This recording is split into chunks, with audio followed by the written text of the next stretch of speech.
It's Sunday all day. Yeah, well, that's on there. Hey guys, Hook 'em on 7 here. Husker fan and I there, just discussing the day since we don't mess that up for you, since I consistently forget what day it is. It is Sunday. We are just wrapping up recruiting here. It's the final day here in Wilkinson for 150 season 152. Bringing you some content finally again. Sorry, schedules kind of still keep getting away from us. Today we're going to kind of talk about some of the top teams at D1A and D1AA, touch on their recruiting classes, think how they're going to break down kind of how we think they're going to do during the season, and talk about some coaches for particularly in D1A that might be kind of on the hot seat or that need to start performing. And then we'll just kind of, as we do, dive into some other real life things and go about that. Husker fan, how we doing today, bud? I'm doing good. Just chilling out here. How goes it over in Fort Collins? Yeah, it's all right today. We had some nice weather lately. Finally ended our baseball losing streak. We were on a 4-game losing streak. We broke that this weekend, and now we're getting some rain, so time to postpone some more games. Sounds like fun. Yeah, pretty much. um, well, let's just dive right into it, and I think we'll. You want to start D1A this time? I think we kind of start D1AA more times than not. So you cool to start D1A this time? Yeah, we can definitely do that. Alrighty. Excuse me. So, like as I kind of said, guys, we're gonna kind of look at some, you know, guys that are gonna be in the national title hunt more than likely. At least looking at them preliminarily at the beginning of the season. And obviously our first choice and someone we both agreed on here was Texas. Stacked team, got a great coach at the helm. Went the defending national champions 3 out of the last 4 years. And haven't lost a game in 3 straight seasons. So Husker fan, what do you like about Texas? What did you take away from their recruiting, and how do you think they're going to do this season? Well, I'm gonna start off with just what I expect from Texas and Jason Freeman at the helm. Starting off with their out of conference, they have three humans, three legit humans for that matter. You have Cal with a new coach. We should have decent talent, so that might be a bit of a game, but I fully expect Texas to win that one. And then you have LSU with MP, and what more can you say about MP and his skills? So that one could go either way. Then you have the game against Penn State. That one, I think, in my opinion, is going to come down strictly to game plans because both teams are going to be stacked. Both teams know how to pull talent. Both teams have talent. So it'll come down to whoever has the best game plan. That's more likely going to be the person who's going to win, in my opinion. And then moving on to like the conference schedule, I know they play few humans, but in my book, of the four games that you would want to watch, I think they only have to worry about two really. I mean, nothing against the other coaches, but the Red River rivalry game, that's one to keep an eye on. That's one you might have marked on his calendar because I think Blitz at this point in time might be tired of losing to Jason, so he might be throwing a few new game plans at him just to see how things go. In the first conference game against the Huskers, that one might be it could go either way. J9 is a good coach, so he knows how to game plan. I'm sure he'll be ready to try and throw everything at Jason. So those two for me are the ones that I would really worry about. A couple of seasons down the line, I'll be worried about the Texas A&M Aggies with Nitros. Everybody knows the caliber coach Nitros is. So in a few seasons, I think he should be able to really compete in that one. Yeah, I think those are the better ones, and I kind of agree with you. I think Blitz, is I think he's also maybe he's on the fringe of talking about leaving that kind of thing. So maybe if one last kind of go, he might kind of pull out all the stops and see what he can do against Texas. It's definitely a team he probably wants to beat. And then you kind of mentioned Missouri or Nitros, and I think I agree with you. It's obviously still got a little ways to go with that roster, Hmm. and so it probably won't get too much of a challenge this year. Chainsaw and Crondon, they kind of seem to be where they, pretty consistent where they're at. So he should be able to manhandle them. But I'm with you as far as everyone. I don't even care, if you're not a big fan of either of these teams or you don't pay, you're in a completely different conference. But that Penn State Texas game, we talked about it a little bit last year. Like that game could very very likely decide who goes or to the national championship, depending on who wins that and how the rest of it plays out. But that game right there has huge, huge implications for, national caliber and rankings and pretty much everything. Yep. But you're right. Texas, loaded talent again. Lot of guys coming back. He always seems to recruit pretty well. He's going to have, his redshirt senior quarterback who was barely outside the top 25 last year. He's going to have a couple top 25 running backs, probably even top 15, top 20, depending how they grew. His line is going to have a bunch of, well, yeah, pretty much out of his starting lineup. He only lost one, so he's going to have pretty much all of his starting lineup back on his offensive line. Defensive line, he didn't lose anybody. From his linebackers, he lost one who was last year like kind of middle of the road as far as linebackers go. So he's going to have like four at least top 50 linebackers. I mean, he's lost a decent amount in the defensive backfield, but I mean, last year he had all but three of his defensive backs from the top 100. So he's going to be stacked even with what he has coming back. So I agree with you there. I think Texas definitely, I would say probably the favorite going into the season, again with all their talent and knowing what Jason Freeman has done, and even just basing it on their recent success. Tying into that a little bit as far as their current roster this year, what did you like about Texas's recruiting class? Uh, I like three guys on there that I've jotted down over here. Gilmore, the running back. This boy right here is going to be a problem. I pity the guys in the Big 12 because they're going to be seeing a lot of him. He can catch, he can run the ball. Just looking at his numbers right now, I'm hoping that he's a high potential guy or even average because that will allow him to develop. Even if he's not, even if he's below average, I think with enough playing time, he is one who's going to develop well enough to still be a problem come his senior season. I don't know if Jason is willing to share what this guy's potential is. If you are, just let us know, Jason, so that we can kind of keep track of how this guy develops. Because I think everybody will be curious to see what potential is and how that correlates with the development of players through his tenure at Texas. And I'm curious. I think Blitz pulled in some decent guys on his own. I'm curious if he just say, you know what, I'm gonna let Jason have this guy because I have these two top 10 guys here that I'm going to hang on. And I wonder if Nitro's tried to sniff around and try and get his hands on him, or did he just say, you know what, this is going to cost me too much money. I would rather go spend my money somewhere else and fill my class. And the other guy that I looked at was Bennett, the wide receiver. He's a decent wide receiver, a decent guy.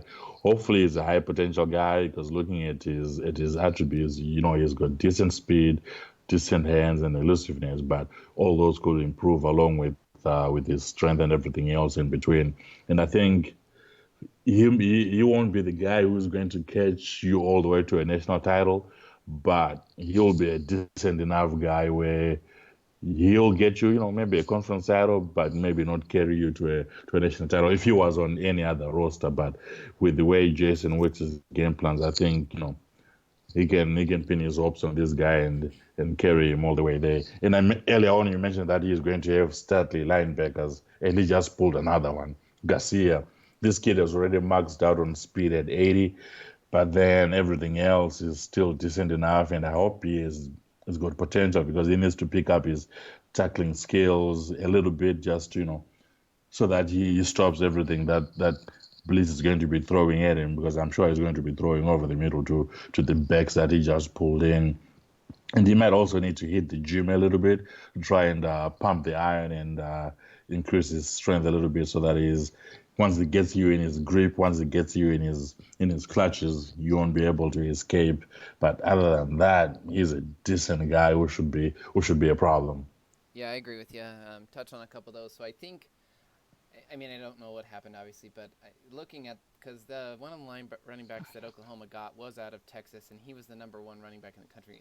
I would assume Texas probably scouted them both, went with the one with more potential. Because I looked at Dickerson, and he's not bad at all. He's actually pretty similar um, to Gilmore, as far as Mm-hmm. he's 90, well, almost 90 strength and then 85 looseness. So, I mean, he's a little bit better, but his work ethic, as far as Dickerson is concerned, his work ethic is a little better than the guy Texas got. But I would guess maybe the potential was the difference there, because really, I mean, Gilmore edges him slightly on most of the, like the intangibles, the athleticism, the strength, elusiveness in the hands. But I would guess with that work ethic that Dickerson would develop better. So I'm guessing he went with potential as far as that goes. And I'm kind of with you as far as Garcia. He that tackling and that game instinct and speed, those three alone are already pretty solid, and that's going to make him a formidable player even right now. But that athleticism and that strength, I'd like to see getting a little bit higher Yep. before he really makes a big impact. But he's already got a 62 stam, so that guy already is not coming off the field much. I mean, he'll probably be a backup, but as far as his ability to stay on the field long term is already pretty high. So he's definitely got a great starting base. Just got to Mm-hmm. work on a couple of those other intangibles, but a good pickup there. Texas also looked like it had a pretty small class. Looks like just 7 guys. So he also may not have. Who knows? Maybe Dickerson would have been Texas's primary target, but since he knew he didn't have the money to keep up with blitz and all that, that he just kind of let blitz pick which of those running backs he wanted, and then kind of went from there. Because I mean, that's three top four running backs for that matter, all within the Texas-Oklahoma area. So they probably had to kind of figure out a way to work that out and Yeah. just get who they could. Stay out of each other's way. Yeah, pretty much. Um, Anything else on Texas? Uh, I know Jason is a caring guy, so I know I have him on here making it back to the title game. But sharing is caring. You should share the title with others because it's just good for everybody. Would you say, we haven't really talked about a dynasty in Wilkinson in a while, I would say. Would you say that Texas is a dynasty right now? I mean, 3 out of the last 4 they've played for and won. I think the one that they didn't even play for it. Let me just check Uh, my thing there. But would you say it's a dynasty? well, three maybe not. It's on the way there. If it had been like three straight, even three straight, I'll still I'll start writing like DY at least, but I wouldn't go all the way, call it dinner. But if you get to like five straight, it's a wrap. It's a wrap. He's finished It's a number oh, one or number two this last 5 seasons. I know, but if it had been like the four straight, three straight, three not yet there, four I'm putting the final touches on that why, and then the fifth one, that's the clincher for me at least. Then we know, okay, we have a dynasty going over here, and I fully expect him to start one soon here because the only thing I think that keeps him out of national title games would be scheduling. If it wasn't for that, I think he'll just be rolling every season. His game plan is solid. He recruits well, prime location, fantastic conference where the competition is always going to be good. So it's going to boost his strength of schedule and push him up towards the sharp end of the rankings. So the ingredients are all there. The only thing that's somewhat a bit more random with Texas is going to be the scheduling. Who would want to play him? Like I think the competitor in every one of us always thinks like what, I'm the one who's going to topple him, and hopefully that would help him. And the competitor in me knows when he's going to get beat. So Jason, don't even send me that game request because I'm saying no. Yeah, I imagine he runs into that quite a bit. Yeah, which is rather unfortunate. But one way to look at it is if you play him and you beat him, and then he wins out, that's going to boost your strength of schedule and knocks him out of the running for the national title if you win out yourself. So that's one way of looking at it. And I think that's the way that everybody should be looking at it. Says the guy who wouldn't schedule him. Because with that talent in him there, I don't think you'd have to have dang near like Penn State talent to just even be able to remotely compete. I think. I mean, Yeah, obviously, I mean Blitz.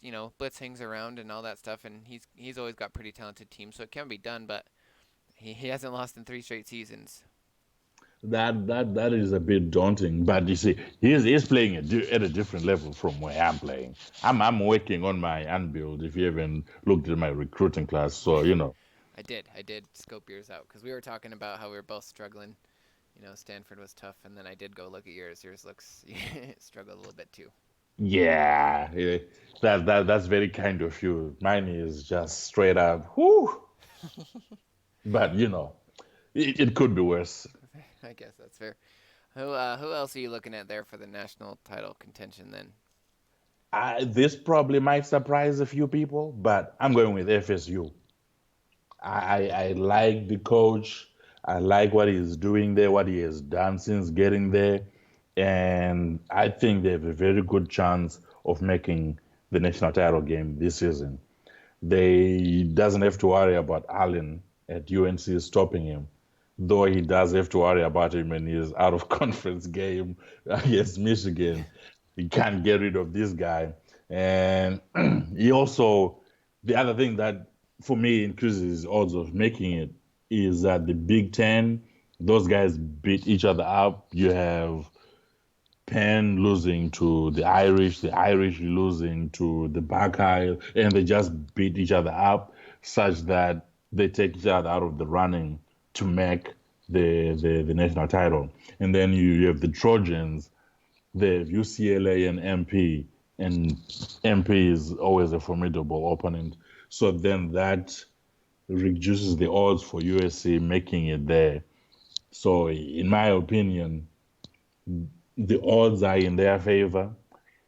Less competition for him in terms of the path to make it to at least the conference title and then getting there. I know LSU sent this over at Miami, but still I like the odds for FSU. And this season for their outer conference, they have Florida, experienced coach who knows what he's doing. I play him every season, so that's a good game. That's one to keep an eye on. And then he has Sooners and Blitz, another good coach with a talented roster. So that's one way you should definitely keep an eye on. And Blitz is experienced enough to know how to win a game. But JJL has built himself a nice program at FSU in Wilk. So think about that. What he has been able to do. Build a nice program. Not only that, at FSU, on top of that, in Wilk. So that tells you that, the caliber of coach that he is. And then he has the Wolverines also in his schedule against Allen, who's new at Michigan. So I don't know. This season, I'll say JJL should be able to win that one because I usually give coaches at least a season to get familiar with their new surroundings, their new team. But the Wolverines should be better talent than what he had at UNC because Seabreak was over there and he always does a great job. Then I threw the Temple game in there with Wiki. He great location, so he's got primo talent, great game planner. So that one, I think it will come down to probably the last 5 minutes of the fourth quarter. I think that's when that game is going to be determined. And then, that little elite advantage is going to come through, and the FSU is going to nick the win from Temple in that one. Yeah, I agree. And looking at the rest of their schedule, it seems like for Florida State, their primary competition, Laswell a little bit, but it is going to just be those four non-conference games. Hmm. Quick shout out to Daryl. Prayers with you and your family. Yep, yep. Sorry things are going out the way they are. Just hang strong. Hopefully everything kind of shakes out and things can get a little bit better for you guys. So he's got all that he's dealing with, so he's not going to be fully invested. NC State still hasn't seemed to quite be able to turn that corner yet. And then, we talked briefly on Laswell. He's always pretty tough, but, I think JJL's probably had his number the last few years. Hmm. For me, his biggest two games are Oklahoma and Michigan. Potter might be able to throw a curveball here or there. I don't like, playing him in his first game of the season. It's pretty tough. Um, but we know what Blitz can do, and Allen seems like he's, been off and on having JJL and Florida State's number throughout his tenure at North Carolina. So it'll be curious to see, how he's able to translate that with a new team, different talent, all that stuff, and how that goes. Oh yeah, without it. Allen he has a few things figured out. I played him a few times, and we've gone back and forth a little bit, and he has a few things figured out. Yeah, Allen. Is that who you said? Yeah, Yeah, yep. yeah, he's pretty good. And then as far as just looking at Florida State's talent, last year they were down at 17th, and then he's gonna have his quarterbacks are super young, but one's just barely outside the top. Was in the top 20 barely last year, so he'll have a good one there. His running backs, he'll have a couple in the top 40 or top 50, top 40. His wide receivers, he's retaining two that were in the top 25. He's going to be weak at tight end. He's only got one returning, and he was young and way, way poorly ranked. Lost a lot on the offensive line. His defensive line should be pretty good. It's all sophomores and seniors, or it was last year, so that means they'll be all juniors and freshmen this year. Lost quite a bit at the linebacker group, and his DBs lost a few, but he should still be pretty solid. So if he can patch those couple holes where he's losing some depth as far as like the tight end and the linebacker and the offensive line, that kind of thing, I think he'll be all right. But he should still have enough skill and quarterback guy play to kind of carry him through. What did you like about the Seminoles' incoming class? So I took a look at it a little bit. Did not like the quarterback who's coming into Tallahassee at all. I hope he's very high potential because for me, I wouldn't have even looked at the guy because he has low game instinct, and for a quarterback, I think that's kind of a big deal. I was surprised you went for him. Maybe he knows something that we don't, besides the potential itself. Uh, Maybe some figured out some math that we don't know where this is the guy who's going to carry him to the promised land. But beyond that, I like the quarterback Wood who he pulled in. This guy is very high potential, and he should be able to carry a team and provide some vital wins in the near future. And the only reason I know he is very high potential is because I was sniffing around him and I got smacked down. So there was that. And also Robinson, the D lineman, this boy has already been packing his bags, getting ready to head down to Tallahassee and get settled into his dorm room. I wonder who his roommate is going to be, but his average potential, and he does not need to be high potential because this kid is already a stud. He's going to be a stud muffin if he is used well. I bet Blitz would have loved to get his hands on this guy because I think he has the potential to be a sack machine, fumble machine, tackles for loss type machine. But JJL is a decent enough coach. I think he'll be able to get a little bit out of him and get some wins, stop some drives with Robinson. And then on the back end, you have Alexander. For some reason, I heard Alexander is taking the train to go over to FSU instead of flying like normal people do. But he's a weird kid, and he's going to be a problem. He's going to give quarterback and offensive coordinators nightmares because he's high potential and he's already a stud. And I know he's high potential because again, I went sniffing around and got smacked down. So now I know don't mess with FSU. And he's going to be a problem without potential, and he's likely going to get some decent enough game time, and he's going to develop really well. He's probably going to develop a little bit better if he's redshirted this season than when his redshirt senior year. He's going to be nothing but a nuisance for QBs. I will fully expect him to lead the nation in interceptions come his redshirt senior year. Yeah, I agree with those guys you pointed out. Look pretty good. And I like the way he looks to have done his class. Kind of talked other than offensive line. He seemed like a lot more of his losses were on the defensive side. He looks like Hmm. he has got a lot of very highly ranked guys there. The lowest he brought in was a DB who was ranked 46. Otherwise, everybody else is top 25 at their position on the defensive side of the ball. So I'm assuming his linemen. Arguably, most people don't like to necessarily battle real hard for linemen. You can find good other linemen. I don't know his approach or anything like that, but they're a little bit lower ranked. Tight ends are a little bit lower ranked, so I'm assuming they're going to develop well. And kind of same with the wide receivers. Both are, ranked 35 or worse, but I'm assuming they're going to develop. But I'm kind of with you on that quarterback. But maybe he values technique. I know there's some guys out there that value technique a little bit higher than game instinct. And one thing I don't, we talk about whether strength is super important or not. I do think I become a big believer it's more important. But as far as like where his numbers are with that low game instinct and then the strength that's that high, sure, that's Hmm. great. But the game instinct to me, I kind of agree with you, is too low, especially with the 2.22 GPA and only a 34 work ethic. So even if he does have good potential, his growth is not going to be, probably significant enough to get that game instinct to where you would ideally like it to accompany Yeah. that fantastic strength and technique. But who knows?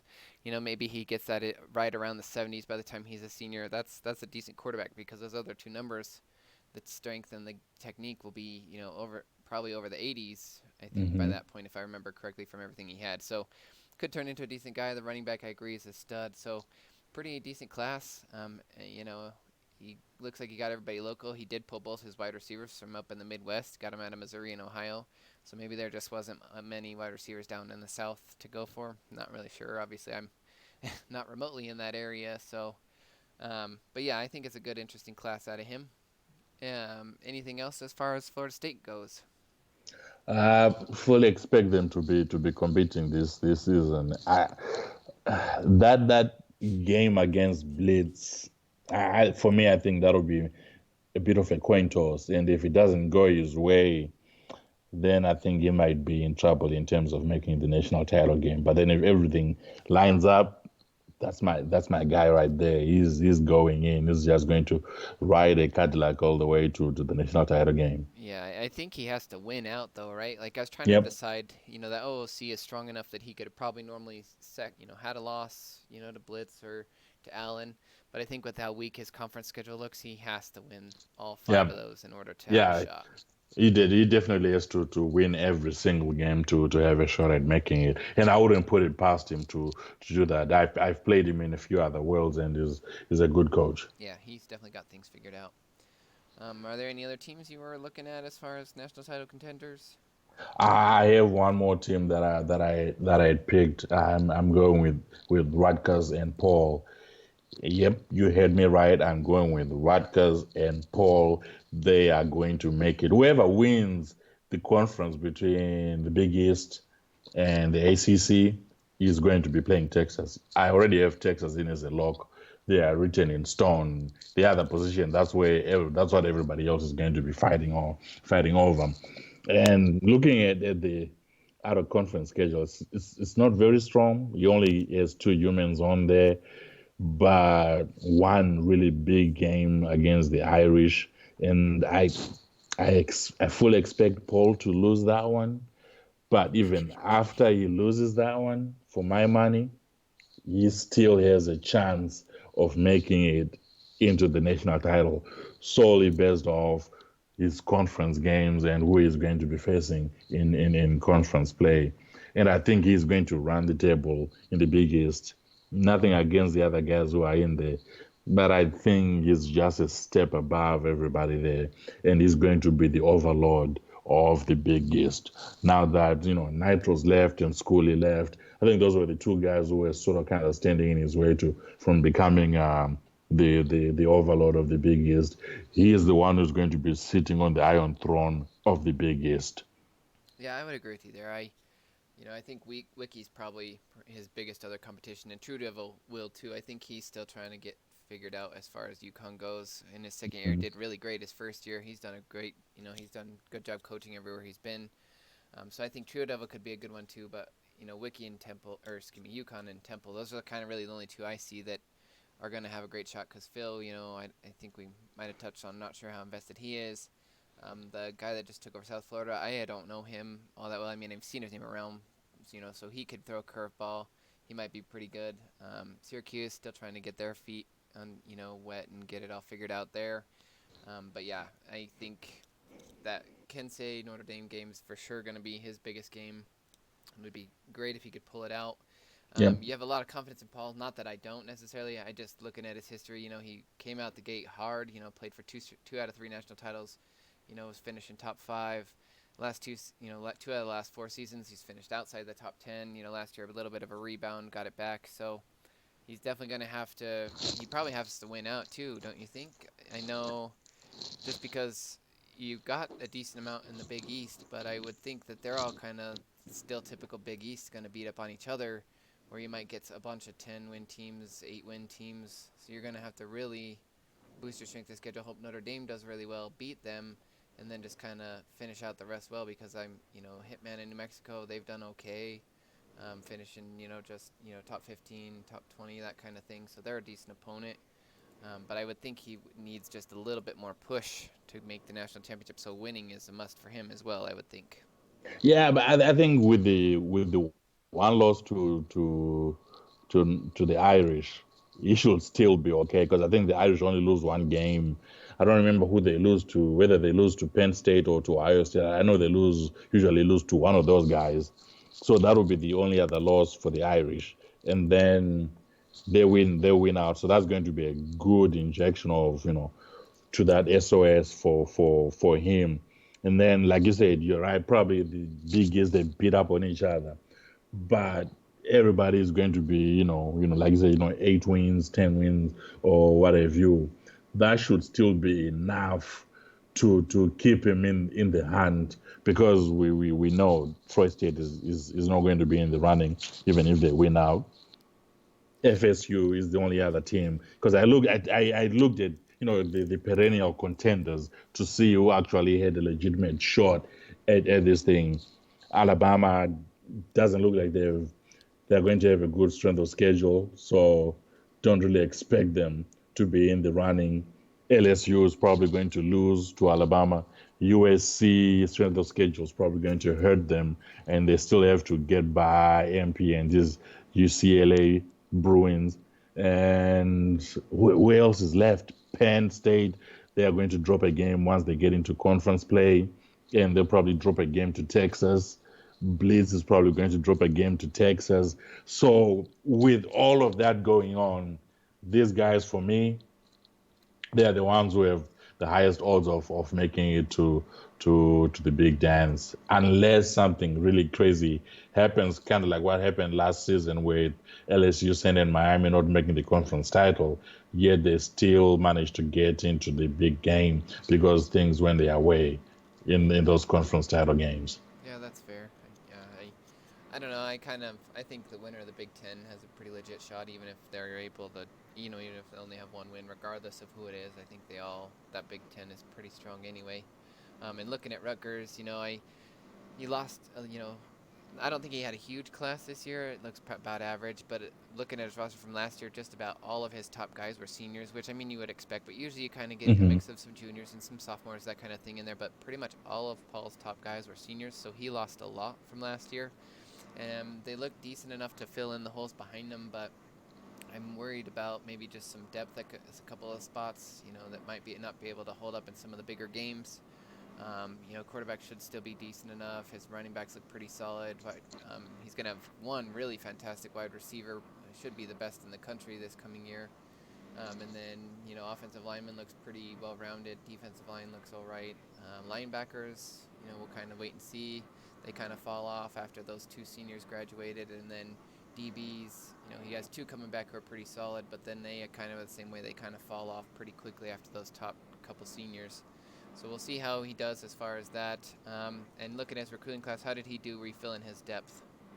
I think it did a good enough job. I mostly like the two offensive linemen that he pulled in. These guys are studs out the gate, and I bet they'll do everything they can to keep the quarterback upright, and they'll be opening up holes for Long, who's one of the new kids who's coming on. He looks decent. His attributes are decent enough coming out the gate to help the team to some vital wins. But I wonder what his potential is because he will need to develop a little bit to carry a team consistently to challenge for a national title. And then he's got a wide receiver, Wise, who's he's all right, but I would ideally hope that he is either high potential or very high potential because he will need to improve greatly to in order to help the team in their quest for a national title. Well, yeah, looking at Wise here, his hands are just sub 80, but barely, so they'll be pretty good. That game instinct and athleticism on him are fantastic. So even though he's a little bit slower with a little bit lower hands, those two Hmm. intangibles will help him make plays when normal people with the same kind of speed and hands wouldn't necessarily make it. So I think he'll be all right there. And I'm kind of with you as far as offensive line looks like he grabbed some pretty good guys. One good defensive lineman overall, though. Like a lot of his guys are middle ranked, so I'm hoping or assuming that a lot of his guys have potential. I bet that Northeast is pretty tough to get consistently top-rated guys unless you're probably Penn State, right? So Yeah. I imagine they got to work around each other a little bit and get who they can where they can, which is pretty much true of all of Wilkinson. But I would hope that a lot of those guys have potential. Just looking at the few guys we did kind of highlight, they are missing, maybe some extra cores, so they kind of need some time to develop. So we'll see how that shakes out for him. Um, Anything else as far as Rutgers goes? I think things are going to be looking good for them this season. Okay, yeah, well, and Paul, he seemed like a little bit. I don't, and I don't really talk to him that all that consistently. He is in the conference with me and Leahy. I thought maybe he was kind of starting to, be not invested in much of the game anymore or whatever. But his recent conference championship in Leahy over Z32 kind of makes me think he might be back. So hopefully he can kind of get everything squared away and return to conference dominance at Rutgers again. Did you have anybody else you were kind of highlighting? Nah, not really. Like I said earlier, the other perennial contenders, I don't think they have the schedules to make a run for the national title. And with no playoff system at D1A, scheduling is key. And with that lacking a little bit, I fully expect these three. Two of them are in Texas. I already say Texas is in, so it's one of the other two who's going to make it. So they might need a little bit of a lift from their conference and some help from a few other friends in the world to get things go their way. But these three for me, these are the guys to keep an eye on when it comes to national title contenders for D1A. All right, fair enough. I'm gonna change it just a little bit as far as my take. I think it'll be Texas and probably a winner of the Big Ten. I do think one of those elites will end up going undefeated this year. I think they'll have figured it out. My money's honestly on Artonis. I think he's been kind of scratching there, and he'll be kind of like Blitz. He keeps consistently losing to one of those other guys. He'll bring out some stops and try to get that W. And then, I mean, even if he loses to Texas, I think that'll be enough of strength of schedule to get him through. So I'm saying, maybe probably Penn State or at least someone from the Big Ten playing Texas is my pick. Okay, I, Um, I can dig it. well, let's touch on some coaches here who kind of need to perform this year. Who are a couple of names that you're looking at that need to either have a great season to save their job, or just based on their recent success or the location of their school, they need to do better than they are. I have last roll over at BC. I know this is pretty much low hanging fruit to try and criticize because of the location of BC, because he swims in a recruit rich area. But like you mentioned earlier, the Northeast is pretty packed with other human coaches. So it's always a battle to try and land a few stud recruits, especially with True Devil over at Yukon. I bet those two are always going at it to try and land a few studly guys. And so based off that, I would expect a little bit more. I would expect him to at least have double-digit wins every single season and to be in the running at least for the conference title. His game planning is it could use a few tweaks here and there. I've played him a few times, won against him, also lost against him because it's me. But his game planning could probably use a few tweaks to try and take it to the next level and consistently compete in the ACC. And I would also expect him to be in the running, if not a perennial national title contender, to at least be sniffing around the perennial contenders. But firstly, you would need to get it done in the ACC with all those decent coaches in there. They will help him tweak his game planning and everything else, and still sharpen steel. So I would expect that he'll be turning things around. He's somewhat his seat is lukewarm. It's not all the way hot. It's just lukewarm for now. Yeah, and I think he's been one that he's been at BC for a long time. And I think he's been one that's even been brought up back when like CJ was still doing his show and things like that. It's because he is in such a prime recruiting area that you would kind of expect at least top 25s more consistently than it is, and consistently maybe at least a conference title here and there. But he really hasn't done either of those things. I think he's been right around the top 25, so he might have a couple of top 25 finishes. But it's been a while since BC's even won a conference championship. So I'm kind of with you as far as expectations are high. Wiss is obviously a little bit. He's been there long enough. Wiss is going to be pretty lenient as far as his true job security. But I'm kind of with you. I would like to see more out of Boston College. I think it can be done, and I do think Laswell can do it. He used to be winning conference titles. He was competing for national titles pretty consistently at one point. So it'd be nice to see him be able to return to that Hmm. success. Oh yeah, without a doubt. And the other guy that I have on my list of coaches to keep an eye on for one reason or another is Dean Hovey over at Missouri. I think he needs a really really good season because his job security is trending in the wrong direction. And he's a fantastic coach. He's good at what he does. He has got always pulls in decent enough talent, knows how to game plan, but things every now and again just don't seem to go his way. Because I think he is three great quarterbacks on that Missouri roster, which is tough to try and pull considering his location and everybody who's around him who's always going to be vying for great quarterbacks. And being in the Big 12, you want to have great quarterbacks because competition on the field is always going to be fierce. So I always keep an eye on him and what he does, and I think this is he needs a good season. I'm hoping that he finishes ranked. I expect him to start the season, 4-1 with a record of 4-1, and maybe pick up two more losses in conference play and be sniffing around the top 25. He might not make it due to poor scheduling, but at least I think he should be sniffing around and maybe make a level three ball or another level two ball game and hopefully win that one. I really hope he gets a great season and job security starts trending the right direction. Yeah, I agree with you there too. I think we've talked about, or he has been talked about before as well. Missouri's kind of a tough spot. It can be a great recruiting bed, but it also gets picked apart by Oklahoma, Nebraska.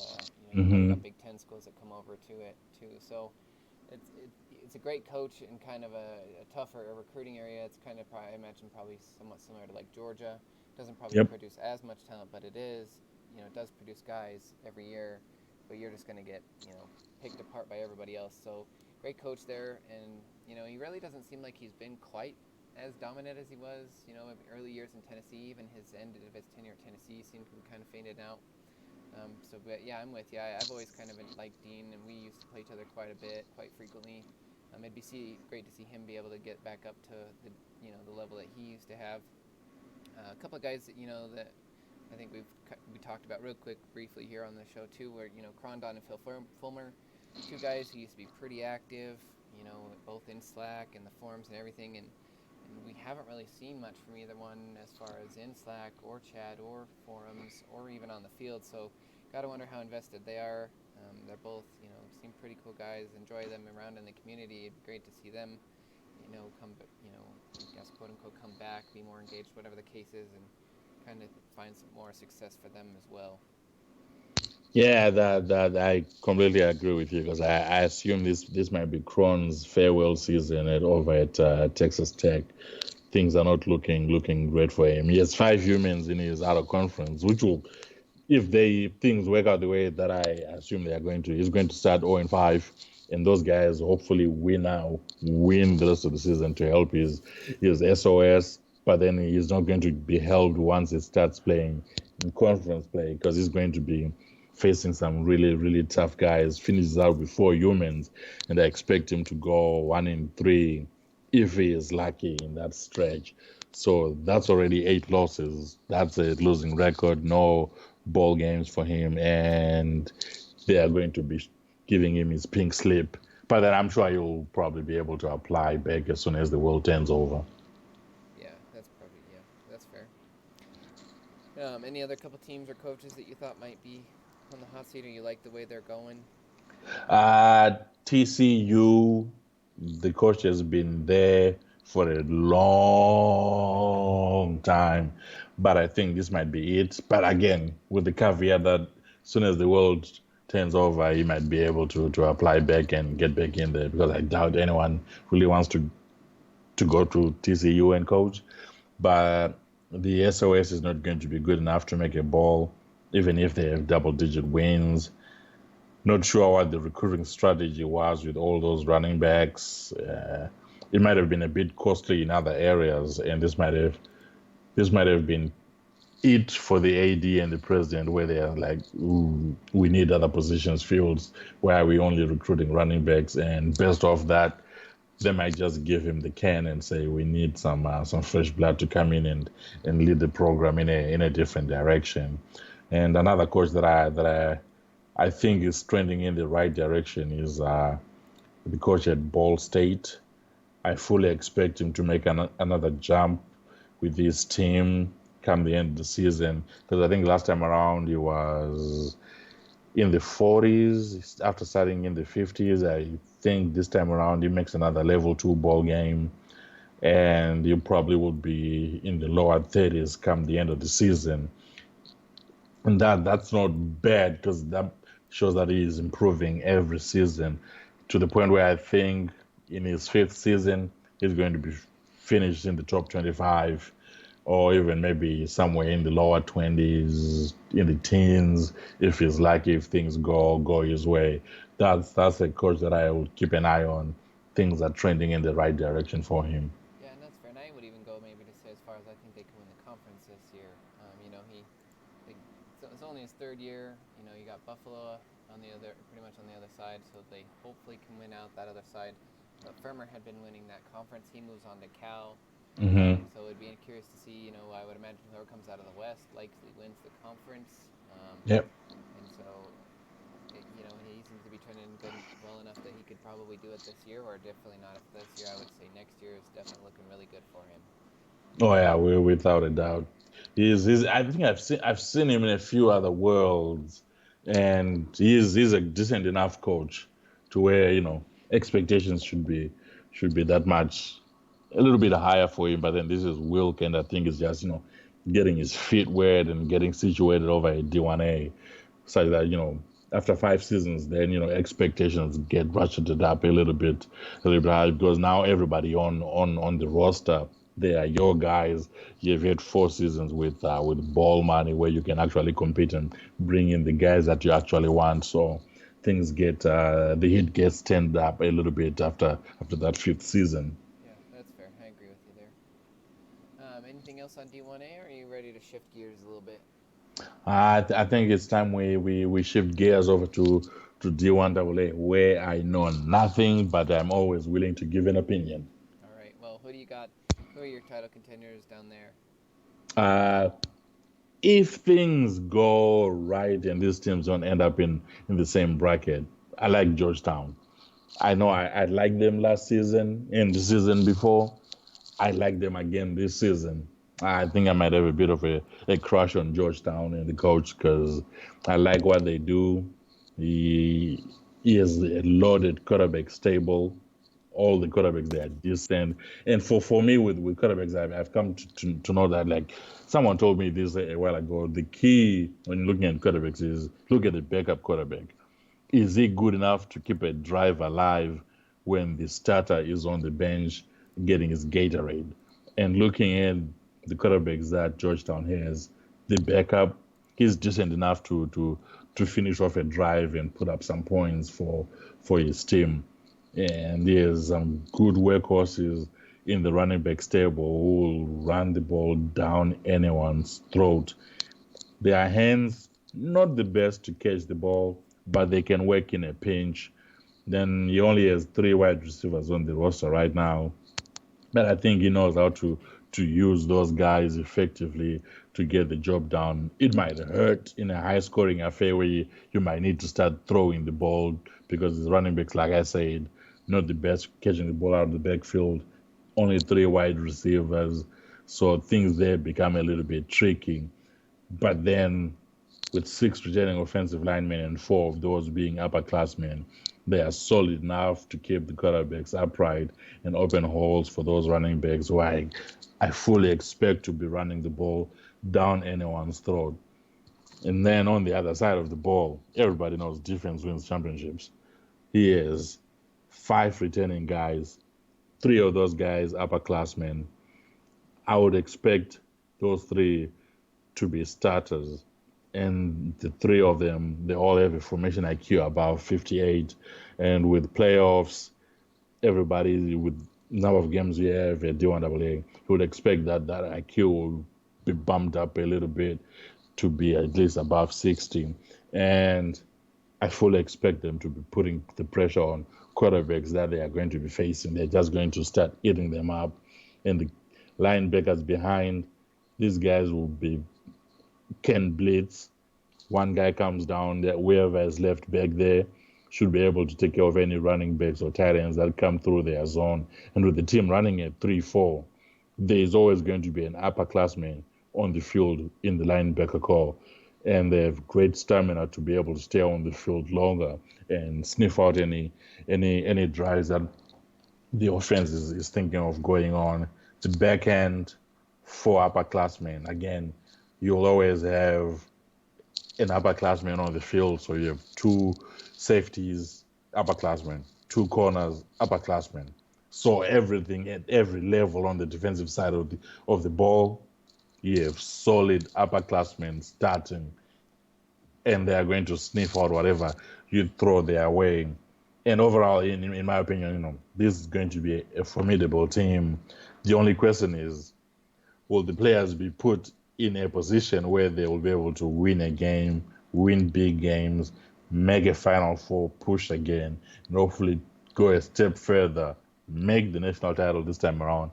And once they are there, act like they have been there, because these guys now, they made the national title when they were sophomores for the seniors. So you'll expect that they have the experience. They should be able to get the job done. I think this is the season where JD wins a national title and goes on another, 5 year stretch where it's just him dominating. Yeah, but he's definitely always seems to be on that cusp. Like, his team, looking at it again from last year, was already very deep. And looking what they're going to transition to, he likely has the number one DB in the country. Likely has, definitely two top, 25, top 20 linebackers. He's going to have several top 100 defensive linemen. As far as the offensive goes, he's going to have two top 25, probably top 20 quarterbacks. That running back, as you talked about, that whole room is just deep. Last year there were already, of returning ones, there were already 4 in the top 100, so he's going to have them even higher stacked this year. Mm-hmm. So, in the line again, like you touched on, they're pretty experienced group again, and all but 2 of them were inside the top 200. So, again, a pretty deep team here, and I'm always with you. I'm kind of always on Georgetown's bandwagon. I think they're going to get their breaks, going to get it all there. They haven't quite got the breaks they needed deep in playoffs, but I'm with you. I think he has a really good shot of making a deep playoff and competing this year. Oh, yeah, I fully expect him to at least make the Final Four, which is always more difficult to make predictions in the D1A because D1AA because of the playoff system and the brackets. If the bracket goes your way, yeah, golden. If the bracket says, nah, this is not going to be your year, then it makes things a little bit more difficult. Such that, like last year, I think we end up having UNI and Georgetown like in the second round or something, which any other year that's a final. Right. So we end up having a final before the final, which is good for the neutral because you're just sitting out here and looking in and getting ready to be entertained. But if you're either of the coaches, you probably don't want that. Then again, you might want that because to be the best, you have to beat the best. Right. Well, yeah, get them out of the road early. Yep. But yeah, I'm kind of with you as far as I think I would personally rather have them deeper, just because then if you end up on the losing side, at least it still looks good, right? Mm-hmm. A quarterfinal, semifinal loss looks way better than a second round loss, even if you played a team that was you both could have easily been in the national title game. I think it's just how it looks. It's the same regardless. If you end up losing, a loss is a loss. It just looks a little better if you made it further before you went out. Yeah. Anybody else you were kind of looking at? I don't know how you feel about this pick. I know how I feel about this pick. I like this pick. Next pick that I have here. I hope it increases the pressure for you to get back there and this time around finish the job. Like I can't believe. I know I picked CJ to win last season, but I can't believe you let him do that. So that's neither here nor there. But this time around, I expect you to be back at least make at least Final Four. The team is built well. Like everybody knows, you're a decent enough coach. Eh, eh, you know, and the expectations are going to be high again for both the team and yourself. We expect another run from you. You know, at least, like I said, a deep playoff run. Decent enough quarterbacks, both the starter and the backup. We have a game instinct in the 70s. And the redshirt guy, he has had time to develop and learn the playbook. So fully expect him to be on his B's and Q's, take care of the job, don't turn it over. Do what you need to do to make sure that the team is in the right places, everybody's lined up correctly, no penalties or anything like that. So you better make sure you call the right place for these boys because you expect a deep run. Troy Perkins, he's going to be doing a lot of heavy lifting for the running backs on the roster. He's a redshirt senior, and the next guy is a redshirt freshman. So everybody know Troy. They're going to be facing Troy, and with a name like Troy, you expect him to be a good warrior, use the Trojan horse somehow to in football and get the job done. Dennis Tucker, he's a decent guy, but I only expect him in short doses. He's not going to be doing much. Three senior wide receivers. I mean, you have to explain this to me. Who does that? Three senior wide receivers? I know you're running trips and all, but three of them? Sir, please explain yourself. One of them, I believe, yeah, we ended up redshirting one of them, so it kind of shifts things off. Ideally, I'd like to get more around the 2-2, but Gaines was pretty much my second string last year, and I really like my wide receiver core this year. I think like you kind of touched on, the running backs are pretty solid, but other than Perkins, we're going to be real young. I got in two guys this year. One will develop really well. One's already pretty decent, but again, a freshman. Wide receivers are going to be kind of where we're at, and then I really like my tight end this year, Patterson. We talked about him a couple of shows ago when um, Jay Hunters was on, and Hmm. he's developed about as good as I wanted. He's a redshirt junior this year, and he's going to be another good player out of the backfield for me. So he'll accompany those three old wide receivers very nicely. Okay. You redshirted him, so he ends up with the other two. Hey, that's a respectable excuse, a respectable reason. We'll go with that. We'll buy it. Okay. And then looking at your offensive line, your five starters, who should all be upperclassmen. Like so, which your quarterback should never hit the ground. You should be able to run the ball down people's throats, and give the quarterbacks and the wide receivers enough time to connect. Give the wide receivers time to run themselves open, and your quarterback is decent enough to throw them open. On the other side of the ball on defense, I think there you are a little bit thin, so you might have to lean on your offense a little bit more. And with the current engine, offense seems to be favored than in comparison to defense. So it sort of kind of is advantage you, I guess, if in whatever games you're going to be playing this time around. But that lack of depth on defense, I think the team might struggle a little bit in those really close games where talent is matched up correctly. It might come down to how you decide to use your guys and if you put them in the right positions to get that W. Yeah, and I agree with you about that. On my offense, I think we're going to be pretty good. We'll be able to move the ball pretty well this year. But as far as that defense, my linebackers, I'm a little concerned about. Didn't even really like the guys that I was able to pull in this year. They're kind of a little bit more developmental. I found both getting defensive backs and linebackers. I had some guys hoping that would kind of fall through. Things ended up not panning out. And so, yeah, I'll be hurting on those two fronts a little bit, which is going to be tough because you'd like to have one strong and one could be a little bit weaker as far as trying to defend the pass. But since they're both probably going to be a little bit young, a little bit inexperienced, and not as talented, we probably will have a hard time stopping some of those better opponents, and we might get into some shootouts. But kind of hoping that offense can kind of carry, us through. Looking at the roster as it was last year, we lost quite, as we touched about, both linebackers and defensive backs. Lost a lot of the top guys there. Lost my top 3 out of my top 4 defensive linemen. But then, on the other side of the ball, we didn't really lose a lot. We lost my starting tight end, one of my best wide receivers, and then 2 running backs. So other than running back, you didn't have a whole lot of loss to attrition. Both my quarterbacks last year were in the top 50 that are going to be returning, so they should be pretty good, right outside the top 25, maybe in the top 25 depending. So we definitely have spots where we have like nothing, and then spots where we seem to be pretty loaded, and hopefully we can find the mix and get good matchups in the playoffs to kind of take advantage of those matches. Yeah, hopefully the bracket goes your way and you don't end up with one of these other guys, because that with that defense, it'll make life a little bit more difficult for you, give you more headaches than probably you would want. Yeah, for sure. Anybody else you were looking at? Uh this one, probably everybody was surprised by them making it as far as they did last season. But I have Stephen F. Austin going back to the semifinals again, and with that in mind, I think they have decent enough talent. I think they will be able to do it again this season.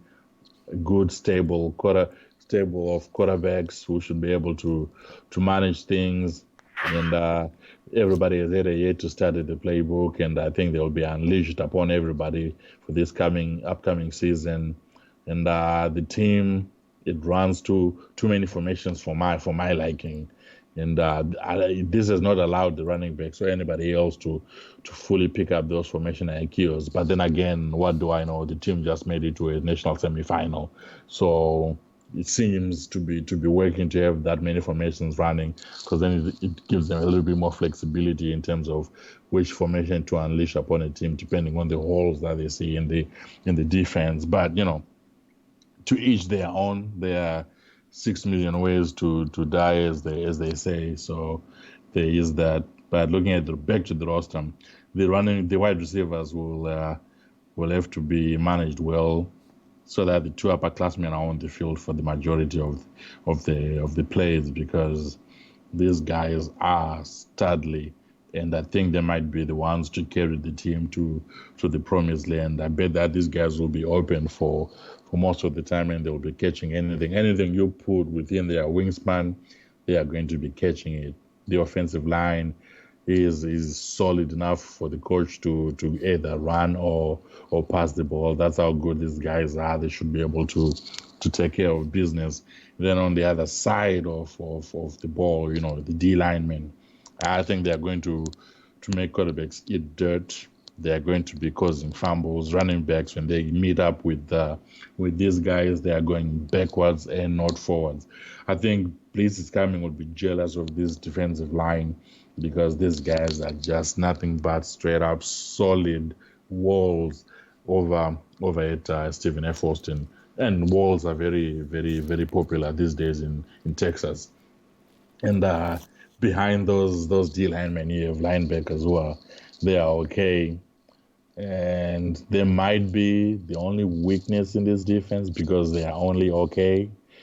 But there are enough vets on that linebacker group to keep things in front of them and keep things in check and make things interesting. And the back end, though, straight up loaded, 4 upperclassmen, 3 sophomores who should be decent enough to get the job done when the upperclassmen are getting a little bit of a rest. So I fully expect that this team is going to make some noise if things line up well for them. They have the talent to get the job done, and they have shown us that they have the ability and skill to do it. Yeah, Stephen F. Austin's always a tough one for me because I always, not that they, obviously last year was a great season. I always kind of expect that out of them, but that was the first year they really did it. Usually some first and second round losses. I haven't been able to win the conference except for 1 year. So, this year's definitely a good year to do it. They look pretty loaded. A lot of seniors on that roster all the way around, Hmm. quite a bit of juniors. So definitely a little bit of more of an experienced team. So that'll be good. Quarterbacks, they look like they all have 2 in the top 30 or 40. Running backs, again, kind of like, well, their depth is a little bit less than what Georgetown had, but the 2 returning guys will both be in the top 30s, 40s, somewhere around in there. Some good wide receivers. The offensive line looks like with the age they should be all pretty good. They're all like right neck and neck, so it's a very balanced offensive line. Defensive line, they were all he had all but two were in the top 200, so I expect to have quite a few in the top 50, right around up in there. Um, and then the defensive backs, last year they actually looked to kind of be kind of the weaker point. He only lost one um, out of that defensive backfield from last year, so a lot of development going on with that. And that extra year should totally help them. But yeah, I think that's a good call. Stephen F. Austin, we know he's a pretty good coach.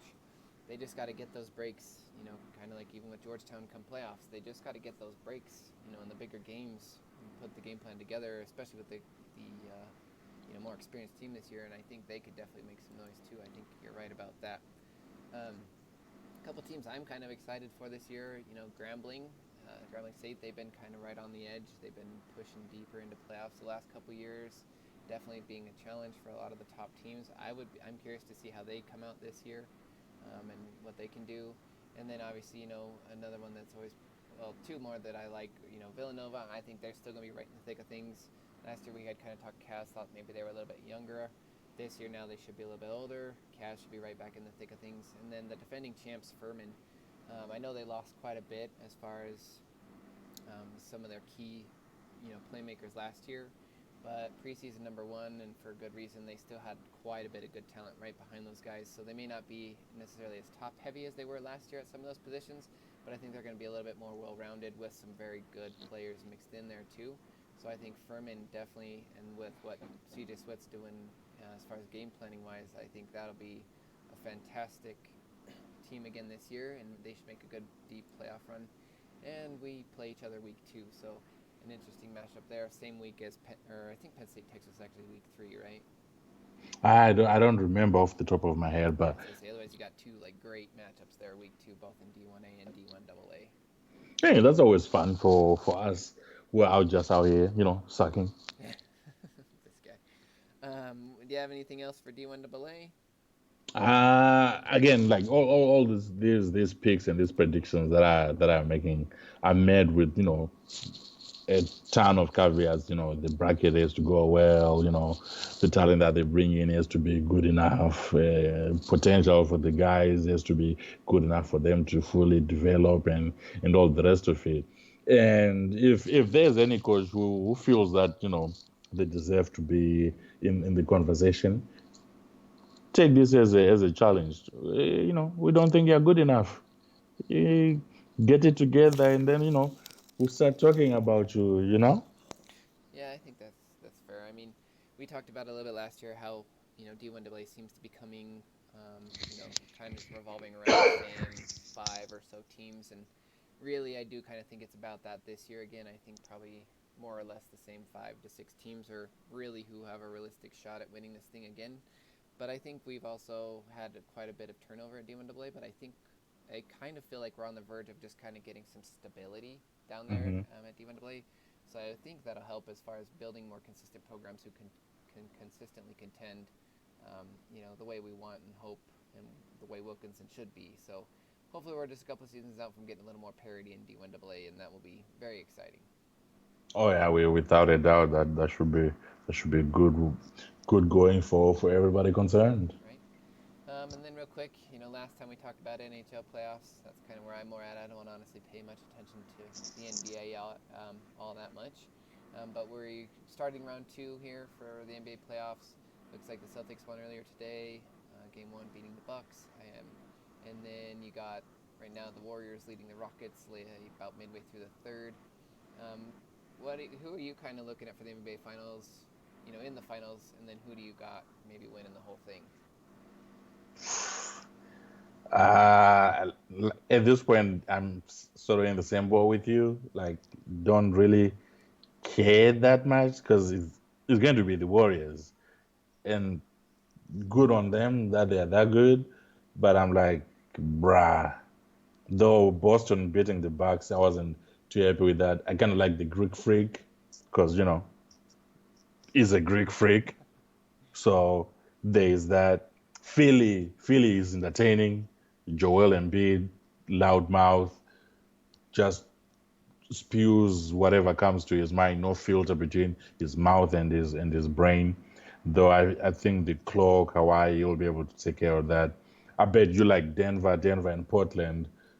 Those guys they look good enough to where I think they should be able to challenge. But out of the West, the Warriors they're going to make it to the finals. Out of the East, probably Boston, because I think they're a slightly better overall team, and I think they might have a better coach. And then once you get to the finals, the Warriors they're going to win it You again, think so? unfortunately. Oh yeah, I kind of am with you on the west side. I like I said, I don't really follow much. I obviously know about the Nuggets being from Colorado. Yeah, I was really happy that they beat the Spurs. I kind of honestly actually thought when they lost Game 6, I'm like, oh, they're not going to be able to win it at home. San Antonio's going to come out with some fire, finish it. Obviously Nuggets pulled it out, so good for them. But I think out of the West, it is going to be the winner of the Rockets Golden State series. I'd like to see Houston do it just for the sake of Golden State can't, and I'd like to see Harden. I don't know if he has a ring or not. I don't think so, but it'd be nice to see him get a ring or at least compete for the finals. And then out of the East, kind of a toss-up for me. My two that I kind of like more, I do like the 76ers a little bit more.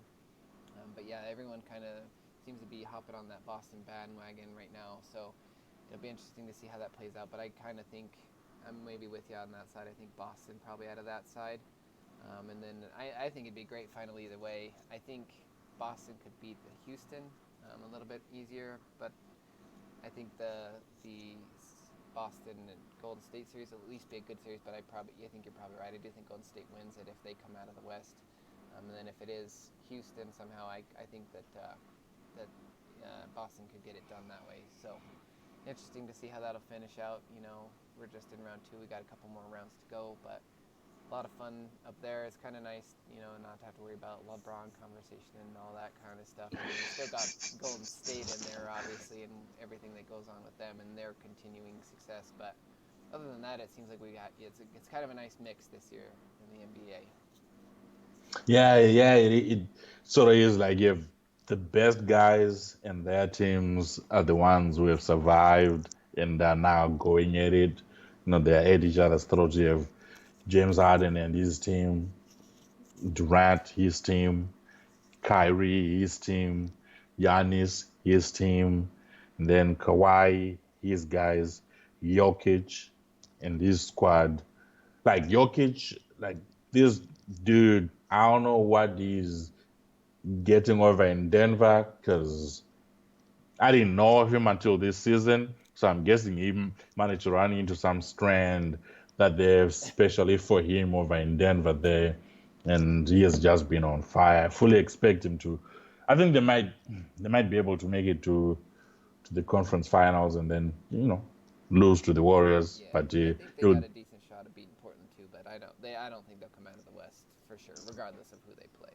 yeah. But should be a fun series. Yeah, I agree. All right, guys. Thanks for hanging out with us on this Sunday. I think we went a little bit longer than normal today. Sorry about that, but at the same time, it's kind of also probably good since we haven't had shows as consistently as we do.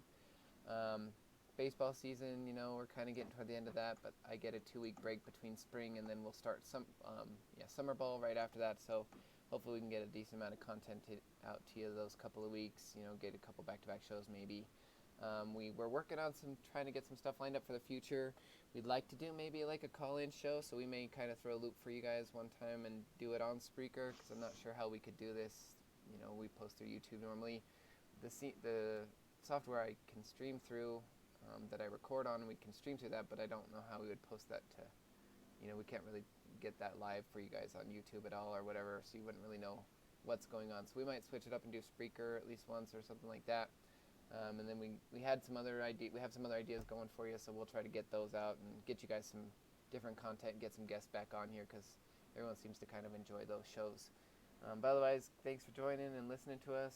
Everybody have a great weekend. Good luck to everybody as we start here in Wilkinson. And again, we'll try to get something out for you guys mid-season or toward the end of the season before playoffs, and talk about some of the happenings in the season and the recruiting, all that good stuff. Otherwise, everybody have a great day.